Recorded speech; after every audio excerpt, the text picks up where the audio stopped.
Graça e paz da parte de Deus, o Pai de nosso Senhor Jesus Cristo. Iniciamos novamente o nosso estudo, nossa pequena meditação dos momentos do Apocalipse.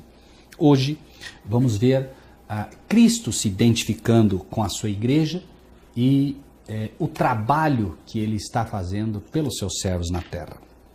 Nós, no estudo passado, mostramos como Cristo se apresenta, em que local ele está, no santo, até o ano de 96, que é o que estamos estudando nesse momento, em que João está na ilha de Patmos, sobre o império de Domiciano, o imperador romano, e hoje, a partir do versículo 15, vamos identificando o nosso Salvador, como ele próprio se identifica como sacerdote, filho do homem. Diz, os seus pés semelhantes a latão reluzente, como se tivesse sido refinado numa fornalha, mostrando aqui o trabalho que ele faz. A palavra de Deus fala, quão formosos são os pés daqueles que anunciam o Evangelho. Cristo Jesus, enquanto na terra, se teve esse trabalho todo sendo feito, andando de lá para cá, daqui para lá, o tempo todo preocupado com as suas igrejas, e hoje não é diferente. Esse refinado como fornalha mostra exatamente esse trabalho que ele faz, como representando as igrejas todas que ele conhece, uma a uma, já que estão, como ele próprio diz, em todas as igrejas, quando duas ou mais pessoas se estiverem reunidas em meu nome, eu me farei presente. Então, ele mostra esse cuidado com a sua igreja, e o texto diz, a sua voz como a voz de muitas águas. Ou seja, por que a voz de muitas águas? Porque, na verdade, águas na palavra de Deus também são multidões, nações, povos e línguas. A voz de muitas águas é uma voz que alcança todo mundo, está aberta a todas. Eu sou o caminho, a verdade e a vida a todas as multidões, nações, línguas, a todos. Por isso essa voz como voz de muitas águas, mostrando que aquilo que Cristo quer ensinar, ele quer ensinar a todos. Nem todos aprendem porque não se colocam numa posição tal que possam ser ensinados por ele.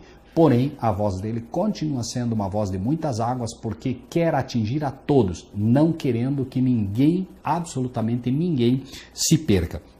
Diz o versículo 16, ele tinha na sua direita 7 estrelas, da sua boca saiu uma aguda espada de 2 fios e o seu rosto era como o sol quando na sua força resplandece.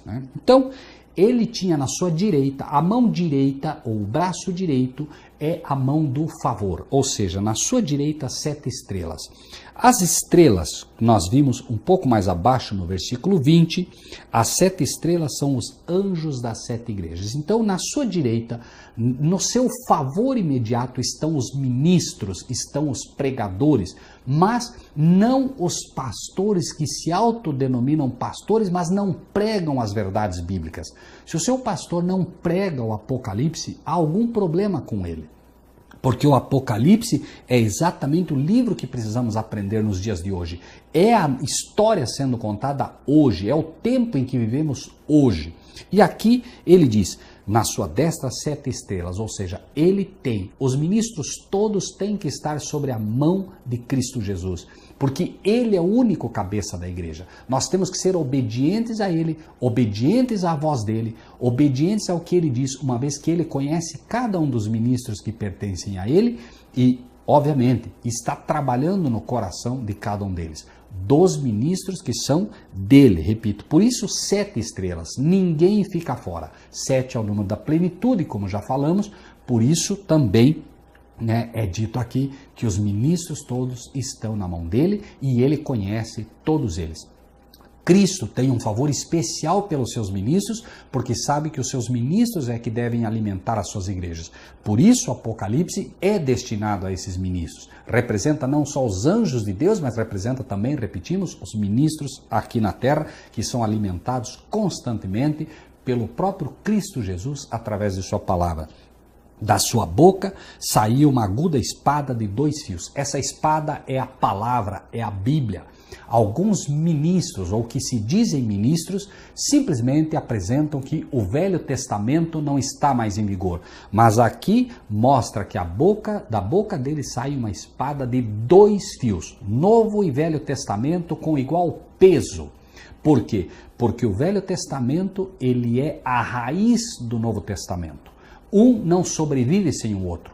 Um ajuda o outro. Nós encontramos o Apocalipse como um desses fios e encontramos Daniel, que é a profecia. Daniel como profecia, Apocalipse como revelação. Daniel no Velho Testamento, Apocalipse no Novo Testamento. Você estuda Daniel e Apocalipse junto e você vai entender como Deus de fato revelou já a Daniel as coisas que iam acontecer no futuro. E mais, essa espada aguda de 2 fios, ela apresenta a verdade do Novo e do Velho Testamento como realmente aquilo que separa medula, osso, ou seja, faz uma nova criatura, separando o homem carnal do homem espiritual.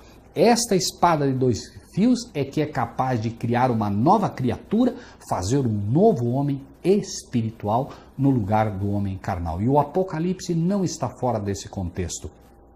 E é dito ainda, seu rosto era como o sol quando na sua força resplandece. De novo, né? Quando Moisés disse, Senhor, mostra-me a tua glória, Deus diz a ele, Moisés, esconde-te no fundo da rocha e eu farei passar diante de ti toda a minha bondade.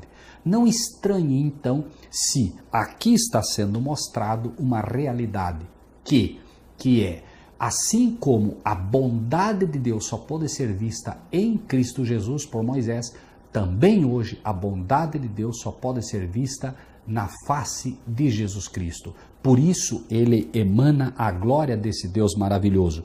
E muitas vezes as pessoas estranham, por que Deus não vem à terra? Por que se Deus é um pai de amor, ele não vem, não me dá um abraço, ele não me atende, ele não faz isso, ele não faz aquilo? Imagine você o sol agora aproximando-se da terra. O brilho da criatura não pode sobrepujar a glória do Criador. Jamais Deus poderia, enquanto nós estamos nesse estado carnal, aproximar-se de nós, porque ele brilha mais do que o sol. O calor que ele emite, a luz que ele emite é mais forte do que o próprio sol, uma vez que o próprio sol foi algo criado por ele e não pode sobrepujar a glória que ele próprio tem. Por isso, na face de Jesus Cristo, nós vemos a bondade dele. Algumas pessoas dizem, não, mas Deus parece mais duro do que Jesus, Jesus parece mais bonzinho. De maneira nenhuma. Jesus disse, inclusive, quem vê a mim, vê o Pai. É apenas a falta de entendimento bíblico que faz com que nós, por vezes, imaginemos que Jesus era melhor que Deus ou vice-versa. De fato, nós queremos ver a bondade de Deus, basta olhar para Jesus, basta olhar o que ele fez. Ele não fez nada que o próprio Pai não tenha feito através dele.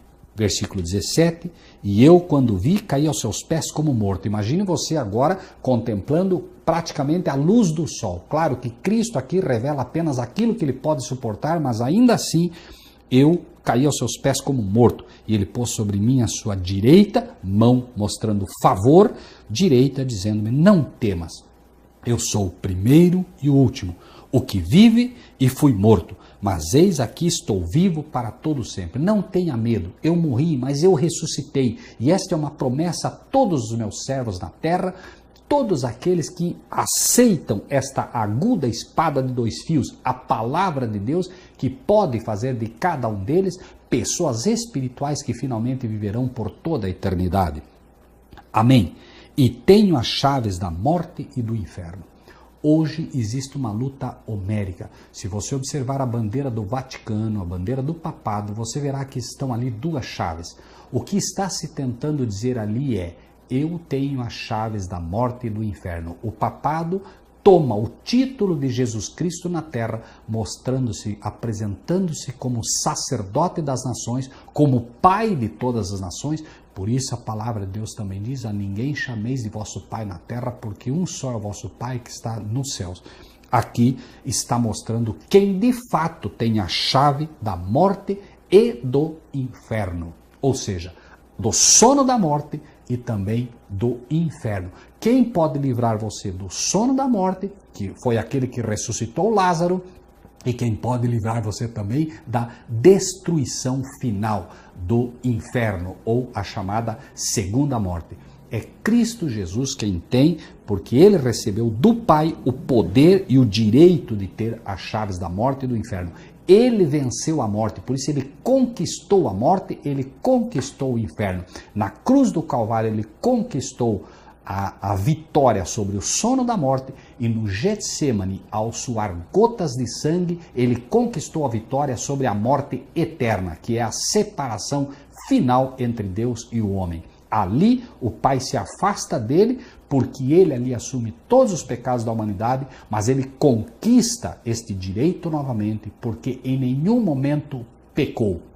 Assumiu os pecados da humanidade, mas ele próprio nunca pecou. Por isso, estas duas vitórias são importantes que ele oferece a nós. A vitória sobre o sono da morte, sobre a sepultura, mas também a vitória sobre o inferno ou sobre a destruição final. Por isso, é ele, o nosso sacerdote, o único que tem as chaves da morte e do inferno.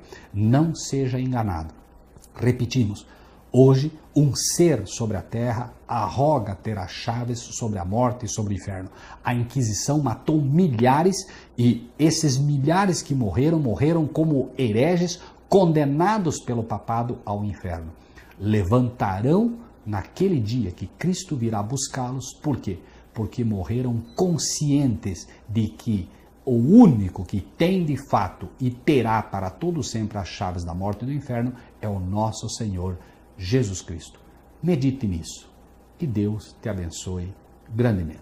E até o nosso próximo estudo.